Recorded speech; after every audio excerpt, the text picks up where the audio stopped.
All right, welcome to episode 11. When 12. is it 12? Yeah, Oh we yeah, just 11 was the recorded beer the shack. Beer Shack last week. Ah, I remember that. So welcome to this, and today we are properly on the ThinkShack because we are going to do a lot of thinking We're in this doing a lot episode. of thinking. And we have a guest on the show, our very first. Our I don't very know if he wants to say his name, but he can just say You hi. can even choose like Agent N or something like that. Yes, maybe Agent K. Ladies, you hear the it's a bass? pleasure. No. Don't focus He's on actually a the bass. voiceover artist. Don't focus on the and bass. he's No, let's also not sell him out. has- He's a mystery actor. He's a mystery guest. Yes, Yeah. yes. But let him introduce it's a himself. pleasure Even if being we here. don't say he's a voiceover artist, someone in the comments gonna be like, he should be a voiceover artist. We're such shit people. We're not even hosting properly. But let's take this. Let's restart this. No, it's okay. Go. Let's. All right. Too. Let's It's a take pleasure two. being here. I'm Agent K, and let's see how this goes. Yeah. So did you guys know something interesting about deaf people? And it's that They can't hear shit. exactly. But that's not interesting. So when they take a shit, they don't hear it drop. And you're hitting at something. Because do you know on the list of things that deaf people who just gained their hearing that they didn't know made a sound Was there shit? was their shit So they or their literally pee. can't hear shit. Deaf people think, a lot of deaf people have reported thinking that the sun makes a sound. Wow. And then they get their hearing back and realize that it's just silent. They didn't know that, for example, waves in the ocean make different sounds depending on the weather and the time of day, or that the wind makes a sound, or, for example, that a ticking clock makes a sound. What were their reactions when they realized all these things? A lot of them are surprised. Like, I've heard deaf people saying they screamed Must be when overwhelming. they flushed the toilet and they Wow. heard the sound from the flushing toilet. I've heard deaf people say that they didn't know that birds chirp in the morning. Wow. You know, when you wake up, you Wow. hear birds chirping, and it's natural must to be you. very lonely And if being you deaf. have never seen a bird chirping, if you're deaf, you'd never imagine that there are weird sounds in the morning that you cannot attribute to anything. So that when you you can see a bird chirping as a deaf person, you probably see it just opening its mouth. You're like, those things are weird. They're always opening their mouth. Like, why did they do that? you know, It must be very lonely being. because it's like Now that's how you know you're on ThinkShack. because like bird songs are mating songs. You know, Really? a lot of that shit is mating songs. They're not just waking people up. No, because birds God said that. chirp in the morning partly to mate, So they like morning sex. and it's a lot of it is the male. Morning sex comes from birds then. morning wood would probably come from woodpeckers doing something. I don't know. You could call your Let's dick go wood. have some morning wood, and then the woodpecker and his wife just go and peck a bunch of wood at 6 I a.m. wonder what nicknames some people give to their dicks. I'm sure that someone calls it a woodpecker. I used to call mine the destroyer of worlds. Why would it be the destroyer of There's holes? the black hammer. It's like Thor. This might be Actually, a it's short. so funny because it's so funny because the derogatory term for a dick is a pecker. And yeah. it's also morning wood, so it's like a woodpecker. It's like, Woodpecker. yo, look at my wooden pecker. So your girlfriend would technically be a woodpecker. 'Cause What? She pecks on your wood. Yeah. It's true. I mean, A blowjob is woodpecking. you can't beat that logic. I had a woodpecker last night. My girlfriend, she's a real woodpecker. She just keeps Pecks pecking. my wood every day. It's a pecking order. She pecks the top first and then One of the weirdest things I've heard deaf people report after getting their sound back is that they didn't know that people have different voices. wow. I was That actually trying to you make and a I sound different. It must be very lonely being a deaf person. In fact, if you think about it, wow, am I gonna say this? I'd rather, well, God forbid, I'd rather be blind than deaf. Why? Because deaf, you feel excluded. It's almost like being in your own silo, in your own cocoon. Like someone could be talking to you and you feel so excluded. You don't even hear their voice. You can't even engage with them. Like you don't hear the sounds of the birds. So the day is lonelier for you because when you're up, you're like, I'm on Earth because I hear things around me. I hear the birds, the dogs, and whatever. That makes me feel part of the world. I think you might have a bias because you're so used to sound that you think it's a part of the whole experiencing life and experiencing the world thing.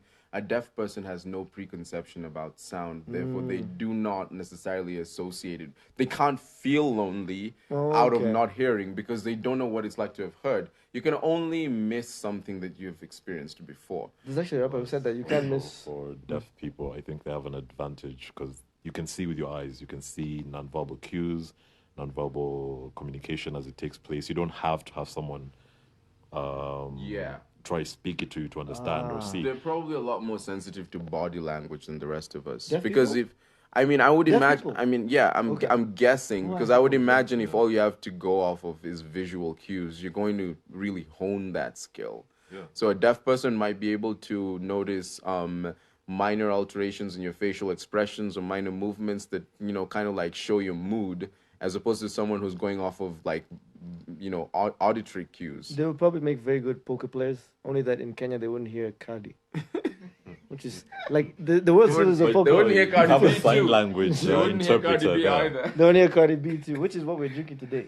But you have a sign language interpreter there, so you're kind of. But here's the thing about the Cardi thing. That's Yeah. only a Kenyan thing. Like you never hear No that one else. in the World Even Series our of poker. particular flavor of poker is probably played nowhere else in the world. Only in the ghetto. Because if you've ever played true poker, There's no like Cardi. Texas Hold'em poker, it's very simple. You got like the public cards, and then you've got like everyone has his hand, and you're trying to match the cards you have in your hand with the public ones to kind of like get like a different combination that has value, like a flush or a royal flush or a straight. Like a straight is when you get like Aces? cards that there's cards that go in a line sequentially. So like an 8, 9, 10, J and a Q is a straight because like they go sequentially. A flush is when you get 5 cards of the same symbol. So if you get like 5 cards that are all clubs, that's a flush. A royal flush is when you get like a 10, a J, Q, K, and A, because like those are the highest ranking cards. I just have a But comment. there's nothing about like, hey, I have like, give me flowers. First of all, they're not flowers, they're clubs. That's the symbol. Yeah, They're flowers. not, what the hell are flowers? flower. Nipe flower. They're freaking clubs, you know? What about this bullshit question? What the hell is question? Question? I've not- never played that one. You know when you put a number 8, it's question. Yeah, question. What the fuck? Nigga, and then you put a Q, it's like, you're in question in there. What the fuck we can answer? Like, what are we talking The about? rules are here? different in every house. And then the rules are different in every house. Like, you There are don't go to places where, like, Jamhuri. if you put a joker and then a 3, How 'cause is a it funny joker if you- represents you 5, can't do that. You have to pick 8 cards from the pile. And the funny but thing- in some places, like, okay, a joker and then a 3, we are only counting the 3 on top, so you pick 3 cards. Like, where am I? Who makes up these rules? They're all arbitrary. But I was gonna make a comment People about in how Java probably. cards are Because probably they're running the out of hardest. time to make rules. We'll talk about that. So the cards must be the hardest thing to explain. Like, have you ever had someone try and explain a card? I game just to you? tried to explain poker. I'm pretty It's sure the nobody worst. understood Nobody me. understood shit. I just tried to Nobody explain understood Texas shit. Hold'em poker. But speaking about Jabba and running out of time, so we talked about Jabba a lot, and these are the videos that have gone viral together with Konyagi for some reason. Club Jabba and Konyagi. People like love Konyagi. it's- Our Konyagi review has a- now like as of this 5K recording, views? 5K views, about 300 likes, all organic, and I'm like, wow, people like Konyagi. And there's a whole discussion around Konyagi about what it is, because I said it does not fall neatly into any category, and I've had a lot of like pushback that it's a rum. But it is not, and we'll explain. But also to kind of like get with this, today we are reviewing our rum as well. Bacardi, Cardi B. Did you know Cardi B got her name from Bacardi? Bacardi, Apparently it used yeah. to be a nickname because this is what Because she she used was to a drink. stripper. No, and also because she used to drink this a lot. That's why she sounds like she's drunk. If I like the Balenciaga. It's like, Maybe that's how she got that slogan that she did at what's that late night show? which one? The Okra? Yes, that Okra? one. Like That you have to one. be either you're the daughter of a witch or some kind of like alcoholic. Like, okra, what is that? Okra. so, okay. No, so occur. today- If she comes out later don't on and says that's a occur. whole sentence. It's a that's whole all- sentence. Like Young Thug could probably do that. Young Thug has his Nah, own. it doesn't seem like it. But you know what's crazy? When I think about music and those ad libs, they play grown men and women will play a song and go over it again with sound engineers, a whole team, just to say "bitch" or "brrr," or make sounds in the background like yeah. I mean, if we're gonna like go down that road, the OGs have to be. I'm a piano artist. Like, what's- and you go and over you the go song back again, over this with the sound. so you Like can yes, put more levels to. I love it. I love it. Do it again. Oh, good, good. Can we sample that? Like, what the hell? It would be really awkward if your father was a piano artist and then you went to bring your parent to work day, to school day, and then they Like- come like, "What does your dad do?" People come, "Oh, my dad is a space engineer, that kind of thing," and then your dad is an piano artist. Like, "Show us what you do." No one would ever respect breaks you. out into all traditional dance. No one would ever in respect front you in of that the school. class. Again. Like, your dad is a loser. Your father is a loser. that will pass in South Africa, but anywhere else, Anywhere that's else, unfair. yeah. That's unfair. I Dipachi. want you to try the Bacardi. Bacardi, it's a rum, So yeah? you can get a tumbler. It's a rum. It's a dark rum. I feel like declaring what I'm Rums drinking. have categorizations. There are dark rums. There are light or silver rums. People think Kanyagi is a light or silver rum, and we'll get to that. It's not, but Bacardi is a dark rum. So I'd like for you to try it. I'd like for you to first smell it, and then try it and tell me what the taste is like. It smells quite good, actually. It smells quite perfumed. And Agent K doesn't drink, so I would like him to smell this for a more neutral, like just smell it. I'm very inexperienced in this, so No, just smell but I it will and try it. try and describe what Say you see. what you smell. Say what you. Does it smell pleasant? Does it remind you your of something? experience. You remind me of a girl. Almost like the smell of Jack Daniels. Jack Daniels? Almost. Okay, that's comparative. Jack Daniels honey. I So think. what would you say? There's a honey. There's notes A bit of of honey. honey inside it. Yeah. So it's sweet. Let's find out. But I like the smell of it. I'm not a fan of rum because Captain Morgan fucked me up. Yeah. So Anything with a name of a pirate or a captain, you know that shit it's is gonna bound be to cool. fuck you up. Like, Napoleon. what? I have had Napoleon, What the which is fuck? named after a conqueror, and Conquer- that shit conquered my ass. And it probably I conquered had your liver as well. Yeah, I had a hard time in Napoleon. I've told you the story. I had Napoleon, and then like I was with some friends, and I was so drunk. That's the drunkest I've ever When been. Napoleon stands I was so tall- drunk. I was having like negotiations with my With limbs yourself? to carry me. Like, yo, it's me. It's a hostage I'm in situation. control here. Walk. You know. It's a hostage situation. So When what- Napoleon stands tall, you stand down. So while I was with Napoleon, some guy, Napoleon was on some YouTube. guy tried to pick me up. What the fuck? He tried to Napoleon you. He He tried to conquer you. He tried to He do tried that. to come and see and So conquer like, you know, I'm there, I'm drunk, and my friends, I don't know where they are. I'm like, I need to go home. I need to go The guy's home. like- And this guy's like, yo, it's okay, you can come sleep at my place. No. I need to go home because tomorrow I have to wake up early. It's like, yo, I have an The alarm. tone is the hilarious part. Like, you're like- begging. He's like, please, someone take me home. He's like, I have an alarm. And I'm like, okay, very that gay. sounds acceptable. Wow. So I'm walking with this guy. I was actually ready to go because I didn't know who the fuck this is. Yeah. I think it's a friend. You And then know? a friend jumped in. Wait! Stop what you're doing. Yeah, a That friend is a comes man. to me. A friend comes to me like, yo, where the fuck are you going, Ramsey? So like, my friends came and rescued me, and then later on they were like, hey, brother, ungendo gongeo my eye. Apparently that's a phrase for There's if so many you weird if phrases you in get Kenya. sodomized. Like, you know about Kosha Rungu? Kosha rungu, yeah, Or Kosha Bunduki, apparently. Like, what is it shooting, though? yeah, it's like Imagine having if every sex. time you had sex with a girl, it was like, poof, poof, poof.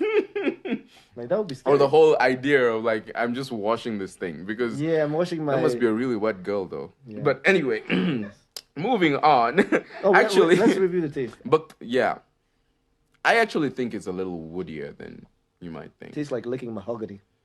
and that has like a direct relationship to the fact that rums, and this is something that I want our listeners to What an listen interesting to. aftertaste. Rums, Kanyagi is not a rum because rums must have at least 40% alcohol by volume, except for flavored rums like this, because Bacardi does not have flavored rum. 40%. Yeah, it's a flavored one. What is it 'cause it's flavored with? spiced. Because I can tell the spice. though. Yeah, but It has- you can see that its alcohol content is 35%. That's a very Only interesting- flavored rums have less than 40% alcohol by That's a very volume. interesting aftertaste. I'd like to look at the ingredients. Right. And then see.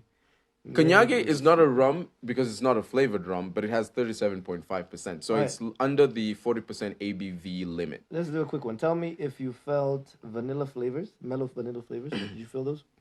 To a certain degree, yes. Natural nutmeg and cinnamon, I definitely felt. I that. did feel the cinnamon. I don't know what the fuck nutmeg is. I only know It's that in also the a spice context as of well. football. It's also a dry spice. And football is a chobu. There's Yeah. so many words for it, actually. Yeah. But I think the most accepted one internationally, apart from nutmeg. Do you know in the audience? Let us know in the comments. I'll give you 2 seconds. What is it? It's actually pana. Pana. Panna. That's how it's known around the world, outside of a nutmeg. Nutmeg is more British. Not really pana. You know, like putting the ball between your legs. Yeah, because I actually used to do freestyle football, so these things have different names than you Right. expect. Like the elastico, the move by Ronaldinho. Mm-hmm. In street football, it's actually called an aka, which is from the Netherlands, Mm. like AKKA. Mm. So there's this whole street football culture that most people don't know about. Right. So nutmeg or panna has different names all around the world. And what country is Pana from? Pana, I believe, is from the Netherlands as well because they have a strong street football culture. Right, yeah. I've played with a lot of Dutch, and they're pretty good at And there were football. some stylish players back in the day, like Jermaine Vandenberg, I think. The guy Right. used to play with glasses. I don't know if you're a football fan. Not much. That's crazy. Not much. But here's an interesting thing about the guy who used to play with glasses. In Super Strikers, Super Strikers was like a It was, magazine. yeah, I remember the comic, yeah, I with missed Shakes that shit. McKenna. We used to make a joke about him in high school. We used to make fun of good players on the court. Like we used to call him Shakes McKenzie. Every What time you're the running, fuck? sounds like you're. Why? Because you're just like you want to shit on them even though they're better than you. Wait, Shakes McKenna, pass ball. Shakes McKenzie. Shakes McKenzie as he walks. We have a towards caller in the room. you. All on the line. It's an alarm actually. One of It's our. 1-800 I'm high. Let's listen to this. Hey, y'all, come look at this.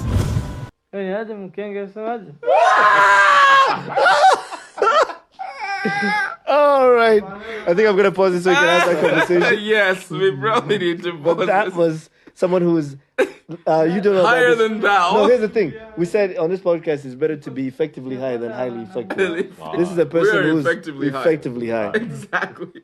Year minimum. All right, so we're back. A year minimum. Or Ramsey 8 was saying months. one of the What reasons about why. brands that, sorry.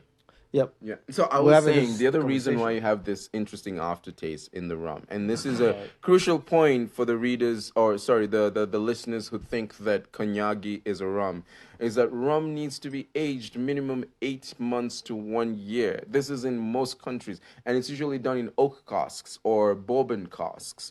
That is why it has the woody aroma. Whether it's a clear rum or a flavored rum or a dark rum or any of that, it needs to be aged. Now, Agent K had questions. What did you want to ask? I think you've answered everything.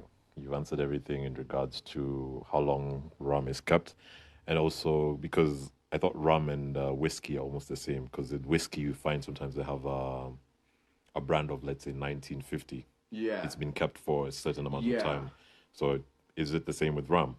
It is possibly the same with rum, but the main difference between rum and whiskey is that rum is made from sugarcane juice or molasses, like fermented sugarcane juice. Konyaki is made from sugarcane juice. That's why people are arguing there's rum. While whiskey is honey. made from whiskey is made from fermented grain mash. Whiskey comes from grains.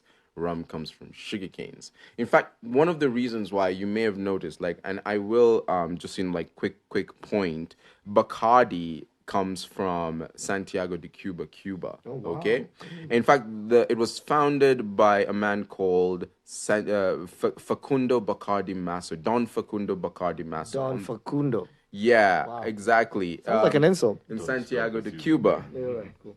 Exactly, and this was in 1862. So the brand dates back to 1862. Wow, that's a mystery. One thing you'll notice about rums, because they're heavily associated with pirates. Yeah. Like, let's drink rum. Arr. You know, like Pirates of the Caribbean. Because it starts with an R. Yeah, it's Oh, because wow. rum That's so is childish. known because it used to be grown heavily in the Caribbean nations. So think the Barbados, think Jamaica, think Cuba. I have a and question so about on. the Pirates of the Caribbean. Do you think they were actually white? Or is that another whitewash thing, like the Egyptians being white?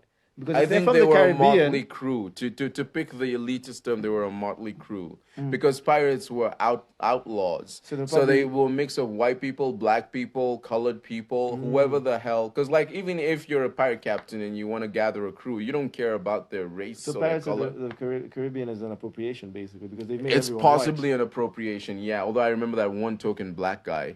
white. It must have been a squid or something. Who was that squid? Not a face guy? squid, actually. The squid guy, what was his name? David Jones.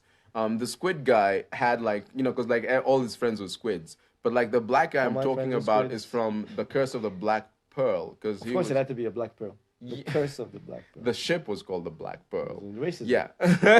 Why But can't it be a white pearl? The black guy was on the crew of the Black Pearl. So yeah, the That- black he guy, was the sorry. curse. According to there's all these hidden messages they're trying to convey to So us. like the point I wanted to make though was that because like rum is heavily associated with the Caribbean nations because these are some of the biggest sugarcane growers.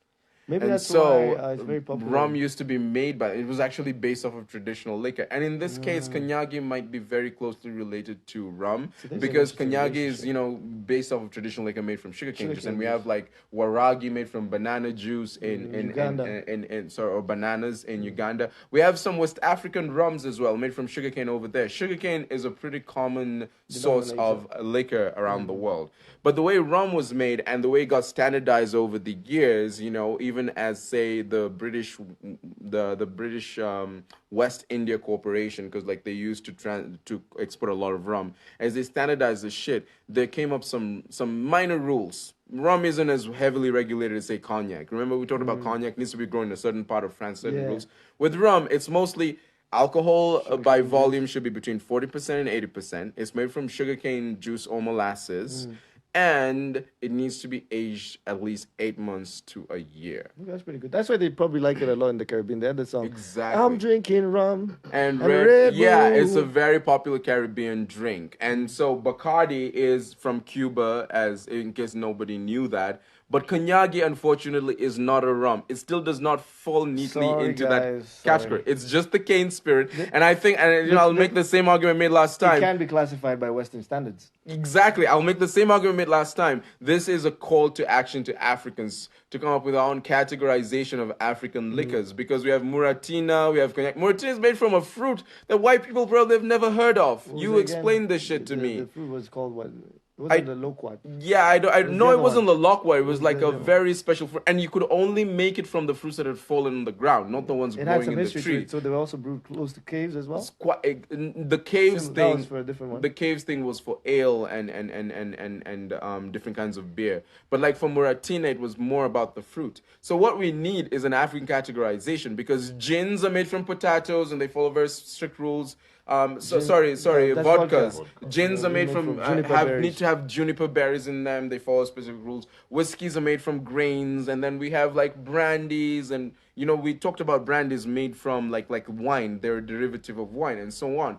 But with Kenyagi, Waragi, Muratina, probably Changa, and a bunch of other shit, we need a specific categorization for African liquors. Is there a liquor called Kenyeji? I've never heard of it. Kenyeji sounds strong as hell. Like it's Kenyeji. It's like your old man's drink after a hard day's work. The joke I've ever heard. Give me the Kenyeji. Strong is that when you're having sex with a Kenyeji girl, it's like I can smell some strong sweat, but you don't know if it's yours or hers, so you just keep going. Oh my goodness, that sounds traumatic. That sounds traumatic. Jesus, no. So that's what I imagine when you say Kenyeji is strong as hell. Like this liquor that smells like sweat. They took the sweat from the girls and then pressed it into the bottle. Extra strength. So anyway. Quick question before we go any further. And maybe as we continue, you could answer between you two and also from your audience, what fruit or item that is used to make alcohol that you find weird? What's the weirdest fruit or item that you know that makes alcohol that you find very weird? Good question. So is it like any typical alcohol you buy in a bottle, or like cocktails? Because I know there's a lot of weird stuff that goes into alcohol that you buy in a bottle. Okay, cool. Like how we have potatoes for vodka. Yeah, and, juniper berries for gin. Yes. Well, technically potatoes are not fruits, but the vegetables, not to be pedantic, but I would say so far and also these are not fruits. If you did your biology, bananas are not fruits. Oh yeah, they're berries. Yeah, bananas are not fruits. They're technically berries. They're in the same category as grapes and lockworts. Nobody knew this. Well, the more did you know bananas are berries? Yeah. If you live in Kisii, did you know and banana trees are not trees. I bet you Kisiis don't know that. Yeah. It's weird. Ay, mana! This is not a berry. Ay! See matunda! So Blackberry was talking about a banana that was rotten. Oh, maybe, yeah, exactly. Like banana trees are also not trees. They fall neatly in the same category as leaves. Wow. Like regular herbs. Like for example, a banana tree and an arrowroot. The arrowroot plant are almost in the same category. But the arrowroot grows in the No, ground, right? yeah, exactly. It's just the banana tree is a taller Talking version about of the Duma. same thing, you know? It's like sometimes you don't have trees, you have like ferns and conifers, which are not like proper trees. You've seen these like pine trees and whatnot. The same thing with bananas. They're like a class of herb or something. Let's you reel know? this back in and then wrap up the So fruit for review. me, the weirdest liquor I've had, like fruit I've seen liquor come from, is bananas because of like the Ugandan waragi. Yeah, I've also seen coconuts, which also are not fruits. Just so we're clear. What the hell It are doesn't they? have to be a fruit. It just has to be a product. Okay, So yeah, like good, coconuts good. used to Don't used get to too make pedantic. coconut liquor in the coast. You used to make coconut liquor in the post? Liquor from coconut. Oh, you used to make it. No, the coast I would be so impressed. no, I don't make it. Like, I'm just you saying actually coconuts have are some used to make kineji. liquor in the coast, like it's a cultural thing. Oh wow, I didn't know Yeah, that. coconut liquor is a thing. I've always said like I want to learn some of those man skills. You know those ones like I know how to make liquor from a coconut, or I know how to. Or I know how to make moonshine. I know how I to know make how to- gin in my bathtub. I Remember know we how talked to about repair bathtub gin? your fridge. Yeah, that's not Why are those particularly associated difficult. with men though? Like fixing a fridge? I think the Does reason it turn you on that I fix your fridge? ask the viewers. Like, Hey, if I fix your fridge today, would I get some? That is the genuine question. because apparently those are man skills, right? Like handyman. Like you go to the videos of handyman, and then the woman like, your wife must be so lucky. Why? Because he fixed the cupboard. Yeah. Why is she Turned a lucky? screw. You turned a screw. Change the light bulb. Is that giving you ideas? It's like, What would oh you my like- god. It's like you see a The screw. way he just unscrews the light bulb, puts it down, takes another light bulb out of his box, reaches up and screws it on. Oh my god. And then switches on it. It I works. die every time. It works. That makes me so wet. Just leaves me It watery. leaves me fucking wet. I can't believe this. Ladies, tell us Stop working. what is with you and Oh my god, he handyman. can change a tire. What is with you and handyman? Like, ladies, what's what? Tell us in the comments. I mean, I think personally, the thing is, it's just that over the years, as shit was taken more and more away from men in terms of like physical labor. So, you know, you're no longer farming, you're no longer like stringing together wood to build a house.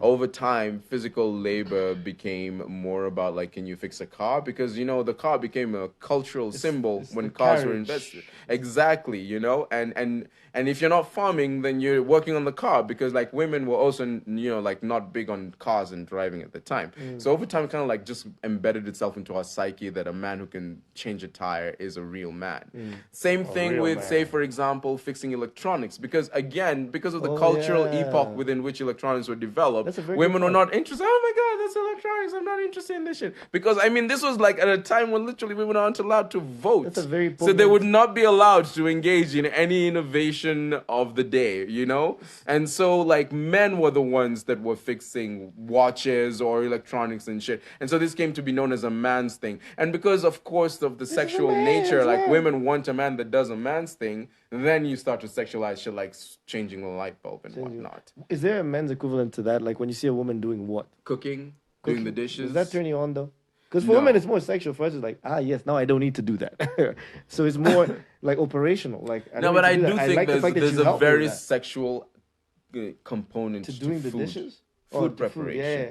A woman that prepares a really nice meal for you Yeah, you're right. is sexually attractive. It's so weird as a man. And you know, like, forget gender Going back roles to that or animal- whatnot. that cave brain. Exactly, the cave brain is like, oh my god, she's a nurturer. She but gave also, me food. Exactly.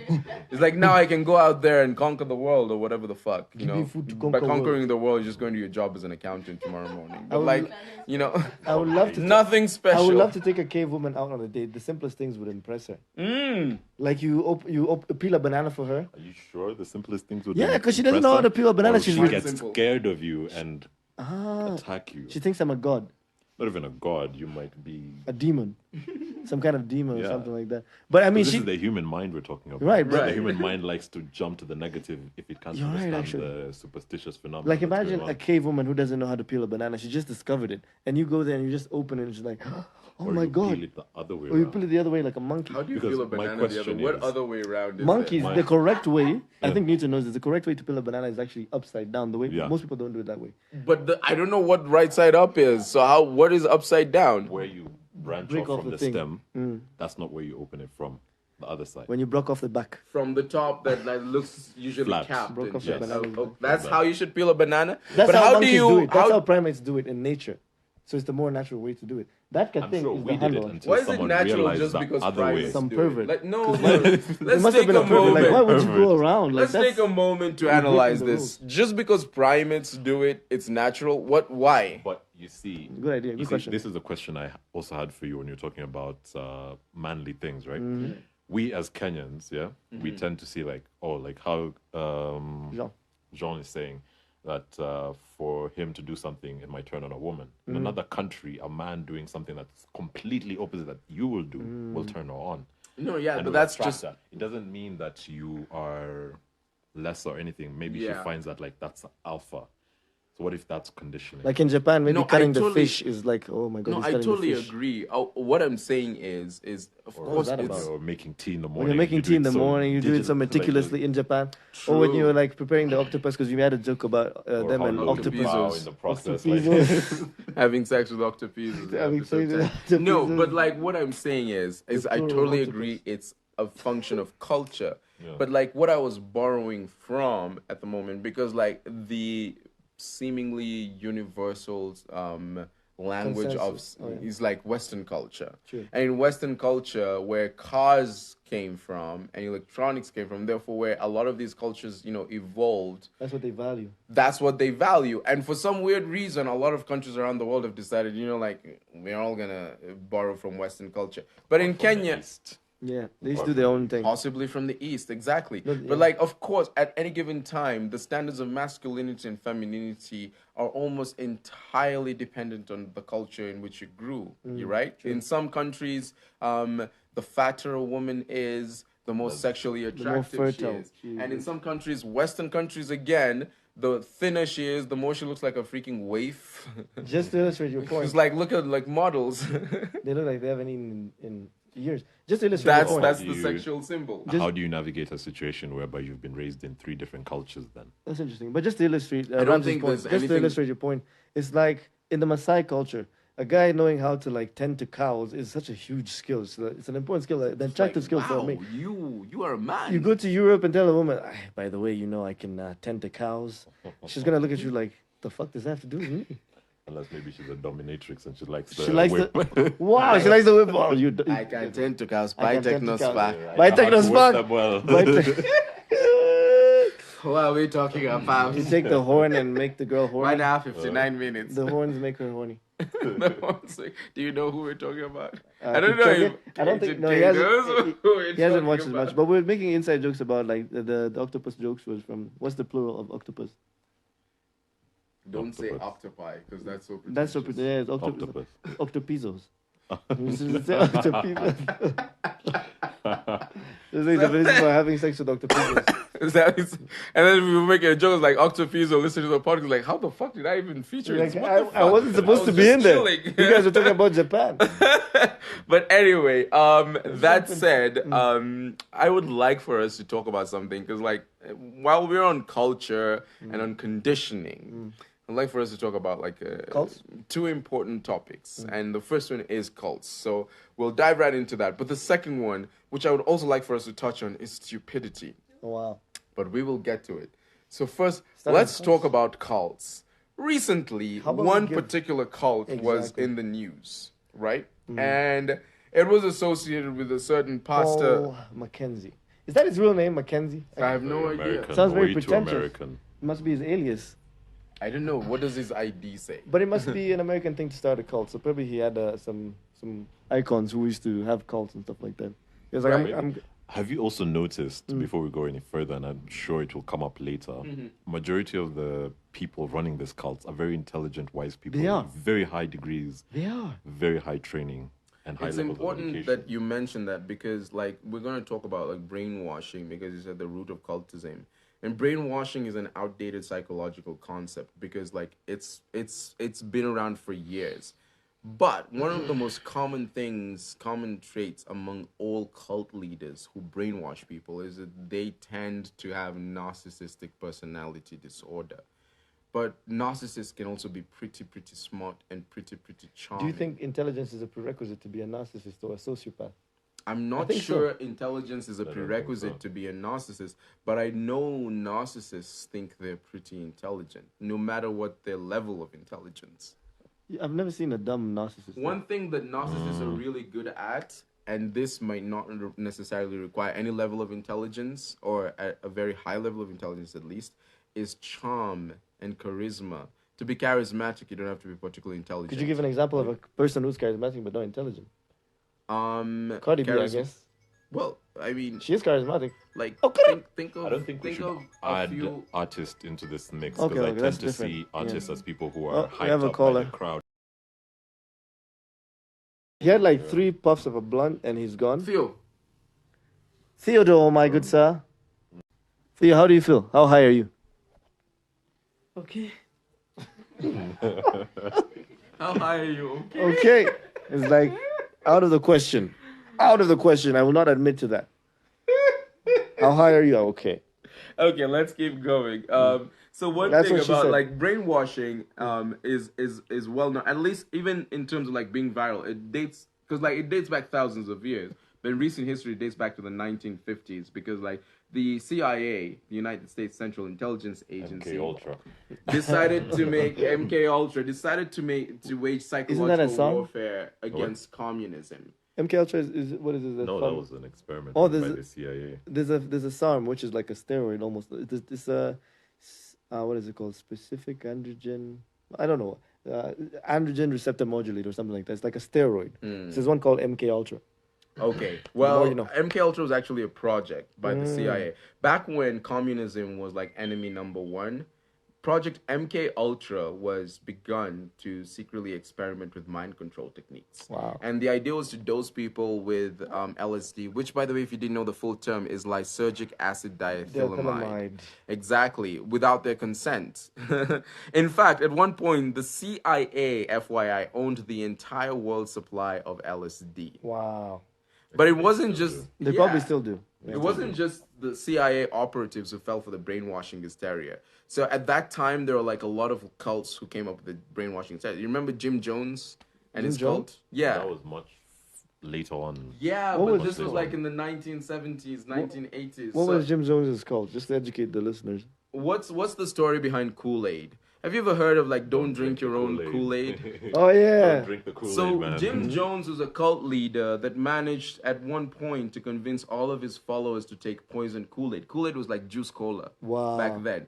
And they were With all cyanide. It had cyanide. Wow. it was laced with cyanide. How the hell did he get the cyanide? And he managed to like kill all of these people. There's this was like in 1978 about 918 people died That's psychotic. in the Jonestown massacre just from taking poisoned Kool-Aid. It was even called a massacre. It was called a massacre. Wow. Right. And this guy himself did not die because he did not take the Kool-Aid. And that's where the phrase comes, don't drink your own Kool-Aid. Because Jim Jones did not drink the Kool-Aid, only his followers did. Interesting. Right? So McKenzie And- is similar to that. Exactly. McKenzie Keep saying is a this. modern day Jim Jones. If people Jim would read a bit Jones. more history, they would know about that. And much of the general public at the time came to believe that cult leaders like Jim Jones could sort of criminally override people's personalities in order to gain converts. And that's where the idea of brainwashing came from. But the thing is, one thing the psychologists agree with today is that brainwashing is an outdated concept. It does not actually exist. You cannot brainwash someone without their consent. You cannot manipulate someone without their consent. We were talking about this earlier. It does take a certain amount of intelligence to be able to be I hypnotized. disagree. Right. I worry this might fall into pseudoscience. I mean, this is ThinkShack. You can just lay No, down the ideas. because Like, we're talking about the anthropomorphization of drugs. of drugs. We're talking about like Alcohol is like, oh yeah, umundani nimeingia. yeah, fungua mlango. Go up lango and then- Enda utapike. Like, no, I just want to sleep. Fuck you, Fuck bitch. you. Next day still is like, unanikumbuka, you remember me, bitch? It's the hangover. Do you remember me? It's like Michael Jackson. It's like so intense. It's like it won't let you sleep. Weed is like, hey bro, manzi umekula. It's like Snoop Dogg is like, what's Hebu up? man? tulale. It's very chill. It's like, It's like mono usikii poa. Mono Unajua usikii kitu ya poa. money maisha ni kusikia fit. Ah. That's it's weed. like I just want you to feel nice. Weed is your friend. Yeah. LSD, we're talking about how it's kind of psycho. It's like that toxic girlfriend. It's like she loves you when you're looking at her, and then afterwards she's like, she's trying to kill you. With fangs. with fangs, like. Right. and we forget the most important one. Jabba is like, hey, bro, Jabba. to that time. He's like, let's go, bro. What are you sleeping for? 20, bro. You try and sleep, it gives you a I'm go. Like, where? I'm going for it. It's 2 a.m. It's like a boarding You master. want to get up and do your laundry at fucking 2 Jabba is a.m.? like a boarding master. It's like you're just about to sleep. Wake up! What's wrong with you? How can you be sleeping? You remember? You remember when we were at Club Cavalli last weekend and Theo was running to his car? After a car. There was no hurry. He ran after a car. It wasn't even his car. The thing is, he was running to a car that passed. He was like, oh, let me go check something in the car with so much urgency. And then our other friend Gideon, who was also on Jabba, follows him and walking really fast with a lot of anxiety. And then the funny thing is, Theo comes back and he's like, where's Gideon? So worried. And then he's left Gideon behind. They haven't even crossed paths. He literally followed. And then Jeff tells us, hey, you know, when you're on Jabba, it makes you feel like you're running out of time. Because they're like, running out of time for what? What are you doing? And the way he said, he's like, you're running out of time to do. He was in the middle of, he was chewing. He was like, you know, when you're in Jabba, it feels like you're running out of time. He was even concerned. It was the delivery. It was the delivery that made it even funnier. I was on the floor. And I really saw that sense of urgency. I was like, why would you do this to yourself? Why would you want to feel like you're out of time? So anyway, back to cults. Cults, nice. Right? One of the things that you should be aware of, and I know there's been so much said about the amazing things, and I'm saying amazing in a very negative way. Incredible is the better word. Incredible, yeah, things that happened from McKenzie's cult, like women watching their 5-year-old children starve to death. That's fucked up. That is some seriously fucked up stuff, right? Some of these women were like career women. They weren't even necessarily like financially How did you struggling. get someone to do that? They would sell their land, give all their money to the pastor, and then go on to starve themselves to death in an area. That's so sadistic. Like, I mean, take their money, but why did you make them kill themselves And a lot afterwards? of people, a lot of the conversation surrounding this was that people started talking about how can never be me. Could never be me. I'd never fall for a cult. We always have this tendency. How did you get You're in one right brainwashed? now. Exactly. How dumb can you be? We have this tendency to distance ourselves with, like, that could never be me. And the reason why, because like I don't want to talk about everything that everyone else is talking about, because like that's covered in detail. Yeah, for sure. I want to talk about like something a little more practical. How do you know that you are being recruited into a cult? And what are the signs? Let's look into that, because the fact is, it can be you. It can be you at any time, any day. Even right now, you might be the victim of some cult that you do not know. Let me give you a fun So fact. what are the warning signs? A very interesting story to illustrate your point. Remember Smallville back in the day, the show about Superman? Somebody save. Yeah, There was this Clark Kent. girl, Lois, who acted as the blonde girl. What was her name? Lois? Chloe. Yeah, Chloe. Yeah. In real life, she actually ended up getting indoctrinated into a cult. Hmm. It was some sex trafficking cult or whatever. And she wasn't involved that directly. She was like having an affair or a fling with the Right. guy who was running it. But that was part of the indoctrination. You never see it coming. Like Right. Asake, you never see it coming. Exactly. Maybe that was a warning. Exactly. Like he's telling us, don't join cults. And it's important then that, you know, just because like, you know, anyone can get indoctrinated, that you know what the warning signs are, so you can sort of like do this introspection and make sure that you are not being recruited into a Actually, it cult. takes a certain amount of intelligence to be indoctrinated. Because you need to like reflect and meditate on the concepts, regurgitate them. I mean, like chew them over and over again, Right. and meditate on them until you point where you convince your subconscious Mm-hmm. that this is actually the truth. You have to be intelligent to do that. Right. Because a dumb person can't fathom all these concepts about like I don't know. One of the Superior beings or hallmarks of intelligence, because we had this conversation before this recording, like what are the signs of intelligence? One of the hallmarks of intelligence is that an intelligent person is capable of meta thinking. Now, meta thinking comes in two forms. One is nth order thinking. Nth order meaning like second order, third order, fourth order, and To so the on. power of n. So, for example, imagine you're playing a game of chess and you think, let me make this move. If you ask, and then what? Then that is already second order thinking, because you're thinking about the consequences of your move. And therefore, based on those consequences, you can think a little harder about your move. So, for example, if I take this pawn there, and we have another caller on the line. So many calls tonight. Telling our audience member to put his phone on vibrator. And I had to pause there because I was like, no. What the hell is vibrator? your phone vibrates, It's where the girl sits on the phone when it's ringing, and Do girls masturbate using their vibrating phones? I don't know. You need an app for that. Like it vibrates constantly. There is an app for that. There's probably an It's app. just called Viber. I don't know, but I know there If is you an go app on for Play that. Store right now, I bet you'll find Anything. a bunch of apps that vibrate on command. You just press them in. They can even do different vibrating rhythms. Like, you Women want it will- to do like this. Women will have so many rules for us. Like I don't need to have my phone and my Viber app. Viber app. Yep. Yeah, Viber. What if that's the way we're Like going now? Phones have become VIBR. so stagnant Vibr. now that they start adding Vibr. extra The things. Vibra app. Yeah. This goes Vibr. Let me search. Let me just search Play Store. If real it's not quick. there, we're trademarking it just so someone can start like Vibr. It's like this app. It's like the porn ads. This porn game will make you Oh my come in God, 5 that's- seconds. Oh, it's a Viber. But Viber is a another social media. Have you ever taken those challenges? Like this porn game will make There's you no come in Vibra. 5 seconds. What? Yeah. The ones that add, but they never go there. I mean, they're never. I mean, they're such charlatans. Let me just take a moment to rant because like you click this on site will make you come in and it's 30 like seconds. which character do you want to Fuck play your with? mother. Fuck your Yeah, sister. exactly. No, No, that's legit. literally. No, it's stepmom. What? It's stepmom. Fuck your stepsister. stepmom. There's always Because a step- apparently, when it's a stepmom, oh, It's it's okay okay. to fuck her. That's the logic in porn. Like, the other show, oh, fuck fuck your your step uncle. I've seen like the weirdest shit, like your step-son-in-law. Like, what the fuck the is fuck? a step? Like Son-in-law? step-son-in-law? Is that the son-in-law to your stepson? What the fuck? That's so meta. It's like your dad's mother. Who says that? Like who says that? Like your Talk to your dad's mother. talks to your dad's mother. So, as I was saying, It's like giving birth to your dad. It where are makes the no sense. hallmarks of intelligence?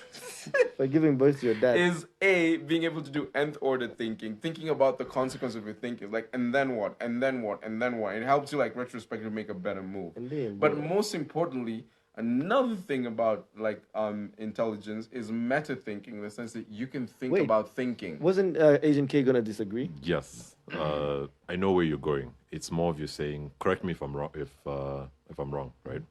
You're saying you have issue A. To solve it, you need to get to B. Is that what you're saying? Or you need to find the solution to B. No, I'm saying you want to take an action, like a course of action. Okay. It's like, okay, I'm gonna go out right now in the parking lot and scream my heart out. That's an action. And then I think, but what happens if I scream my heart out?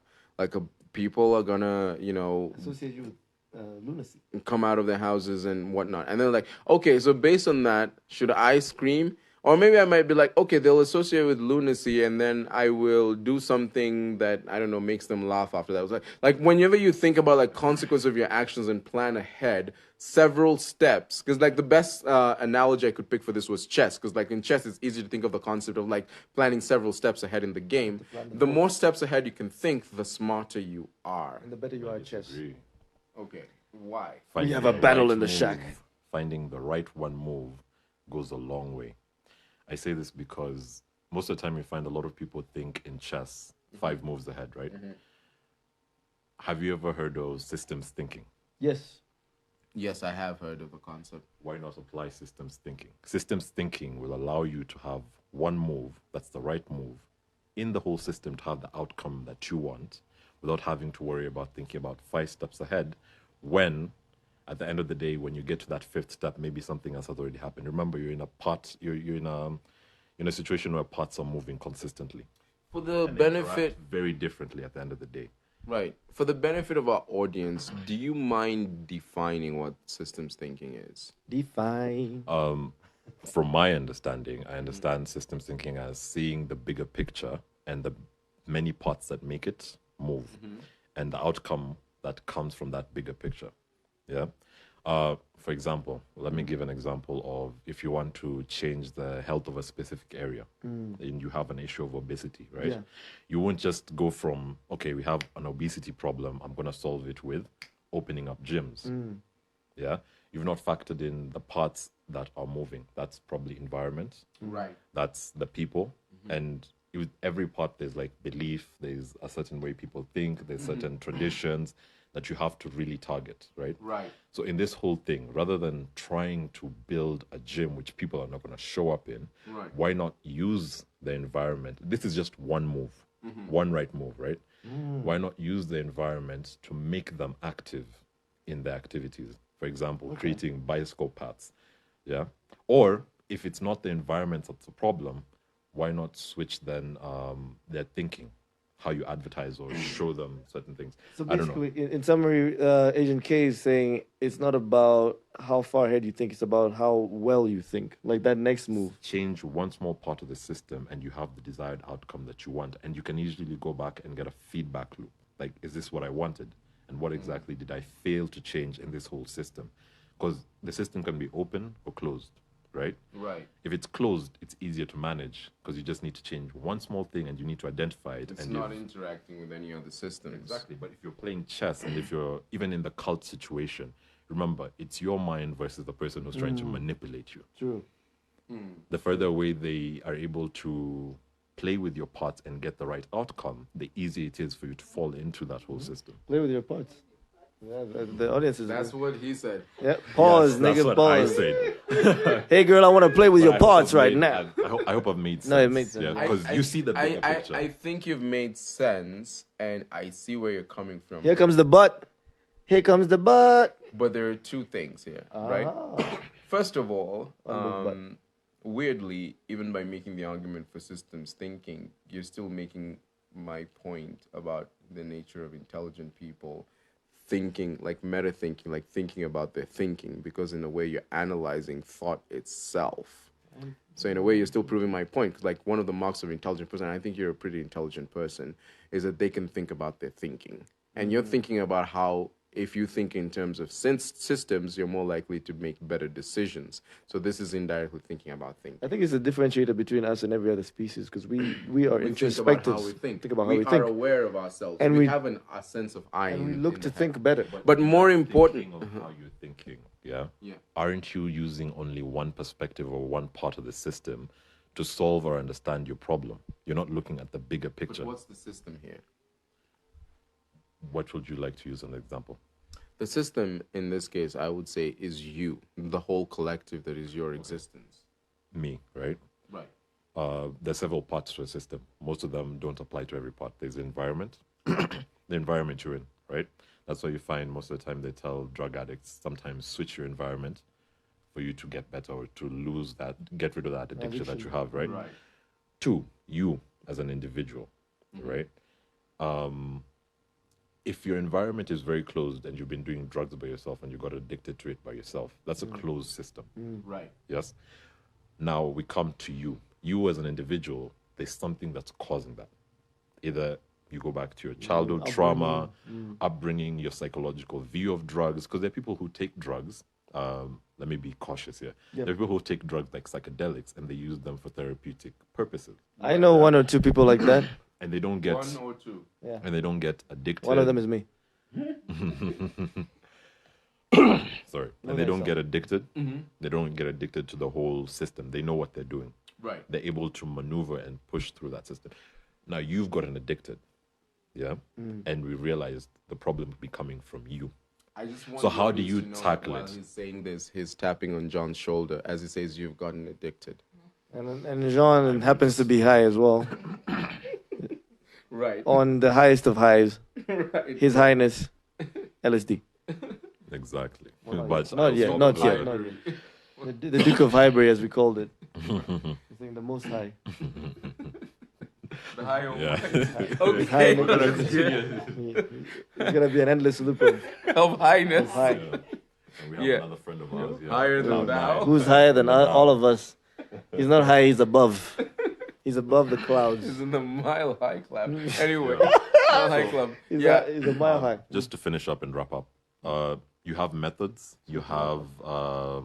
I don't remember all the parts of a specific system because I had done some research, but there's certain parts I that know what are you're talking important, about. right? I know what you're talking about. What methods are you going to use? Are they going to interact with the system well if it's closed, right? But the first thing is to find out what outcome do you want exactly.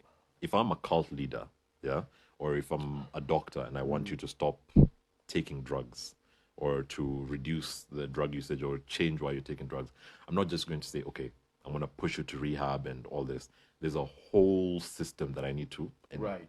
take into account. Right. And there's another system that once, let's say, you leave rehab, I have to account for. if you're not willing to change that system, it's just going to continue being open. So just to get back to my point, the reason why I think you are still proving my point indirectly about nth order thinking is because even if you say you think in terms of systems, because, and correct me if I'm wrong, but like the whole idea behind systems thinking is that you start to think in terms of wholes and relationships instead of parts. Holes in relationships. Wholes and relationships. That's Wholes as in WHOLES. That's what I heard. I don't know why you're repeating that. That's what I heard. I think about holes in relationships every day. You think about the relationship between a whole. Are you in a relationship if you're not in a hole every day? Some people are because they are celibate. They might be in the hole financially. That's why they're not in the hole. Because they're romantically. fucked. Try and get in the hole, Another guys. way of saying that they're fucked. So there were Like- 2 points you were gonna make when we started this Yeah, conversation. Talk no. about Let me the finish this first. Like, systems thinking is about thinking in terms of wholes and relationships. Okay. And the reason why Parts and relationships that make up the whole.